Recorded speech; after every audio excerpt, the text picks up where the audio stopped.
Hello friends, neighbors, John your neighbor here. Welcome down the Nook. Welcome to another in this series of 18-year-olds. A little more affordable 18-year-olds, but they're still 18-year-old scotches, and so they're not really affordable anymore. We're going to talk about Bowmore, and what I have here is a bottle that I only opened up a month ago, but I bought it 2 years ago for a really good price, turns out, 80 bucks Canadian. It's now up to like $140 Canadian, 150. I think I've seen it for 120 still, but it's not exactly a bargain anymore. But this is the current Bowmore that's released. And then James, a friend who met me through the channel, came by the other day and gave me a number of bottles. James, you're amazing. And he gave me this that he bought in 2019. And I've had a couple of drams off it. So we're going to talk about Bowmore 18. If you have an 18-year-old Scotch, or something a little bit peated and 18-year-old, I think that would be the best thing. Pour it, come on back, and we'll talk Bowmore 18. 3, 4.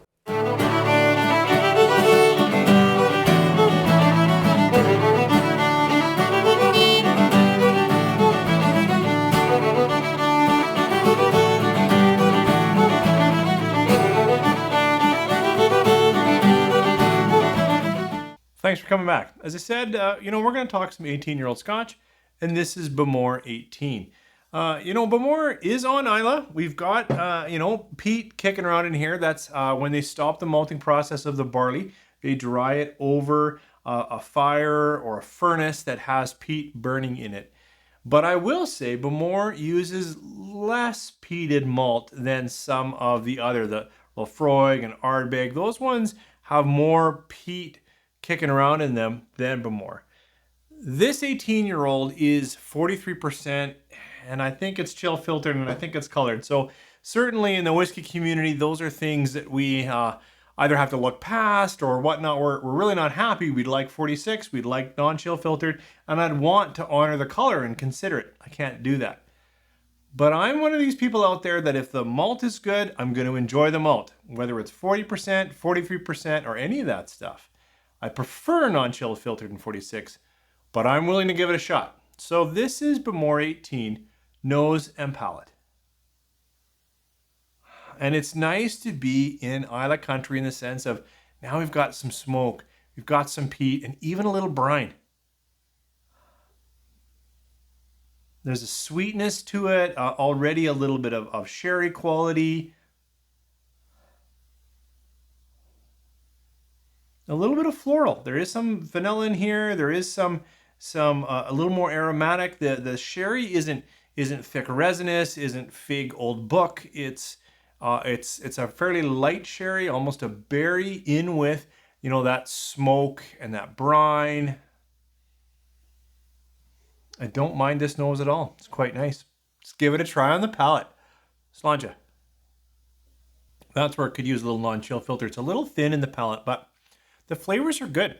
We've got a nice rich maltiness, and they mentioned chocolates in their tasting notes, and for sure, now I'm getting a little cocoa chocolate type, like powdered cocoa, a little roast espresso, and there's even a bit of peppering spice. Sometimes 18-year-olds can really be mellow. Not always, totally depends on the casking, and this one's got a little bit of peppering spice, a little bit of character on the back end. Better try another quick sip. And as you sip through this, some of those richer flavors build up. Some of that little cocoa powder turns into a richer chocolate. Some of that spicing tends to be a nice Christmas cake spicing. Right now, it's still a little bit closer to cracked black pepper.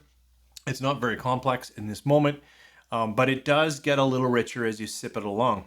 The finish now gets into that seaweed brine, earthy peat, I would say, a little less. There is a little bit of medicinal, especially if you're not used to peat. I think you can get a little bit of medicinal notes, a little bit of iodine, but it doesn't come up front for me. I get that more in Lafroig, like way more. We're not Band-Aid. We're not. Well, now that I say that and I'm chewing around, there is a little bit of that. It's just lighter than in some of the Islay malts that are, peated at twice the level of ppms than something like Bowmore. This is a decent malt. I'm sad that it's now, 140, 150. At $80, it's quite a steal. And if I was looking for a a malt that carries that 18-year-old length. I didn't get it in the Auchentoshan. I must say that was a disappointment. But this one's got that. It's got that, the layers that come back, the different flavors that you can kind of chew and play around with. And I like the sherry and the peat. It's balanced is how I would try to describe it, in the sense that I can enjoy both and not be overwhelmed by either. I think if you've never had peat, it still will be a significant jump up from something that's just got like a little bit of peat in there to pique your interest. This one is still a peated single malt Scotch. Bowmore's been kind of beat up lately online, and that's okay because they need to get back in the game with natural color and non-chill filter and more percent and that kind of thing. And I know that they've gone through some struggle with casking, but this isn't bad. This is a tasty dram. And certainly, I can't keep saying it. Like, if you see it on an offer or a bargain, I think it still represents a malt worth relaxing for, and I'm happy to give it 4 stars. My problem is the prices that I see it for today, and I can get a lot of other whiskeys that I like more for that kind of $140, $150 Canadian. That's a tough market to compete in. Yes, you've got the age on it, and it's good. I think if you like peated malt, you'd be okay with this. But it's a tough recommend. Well, now I'm really going to try to push my palate and see if I can determine a difference between this older bottling. It's still Bowmore 18, and it's still, 43%, and probably chill filtered, and I'm sure it's colored. The bottle itself has been open longer. This was a gift. It's from James. Thank you, James. And I think he opened it in 2019, so it's had a lot of airtime. I feel like I can see a little color change. I can be susceptible too, because the current box looks like they're going for a little darker, a little chocolatier. The last box looks like they're really saying, hey, we've got some sherry kicking around here. Let's see if I can get any differences in a previous bottling. Like I can't understand. I couldn't find a place that could help me with the lot numbers, but I feel like these are, 5 or 6 years apart in terms of bottling. The older Bowmore 18 on the nose. Now, I haven't done such a direct comparison till with you live, and I'm going to say I'm surprised. Because I just mentioned this one's got some, more sherry, this one may be more chocolate. The first thing I got on this nose was not the peat, but was actually chocolate. Absolutely, this was sweeter, almost a milk chocolate. This one coming back to it, what's speaking more is actually the smoke and brine. So I got more smoke brine here and a little more sweet chocolate on this. Let's try it on the palate. Sancha. The palate is similar. It has less spicing.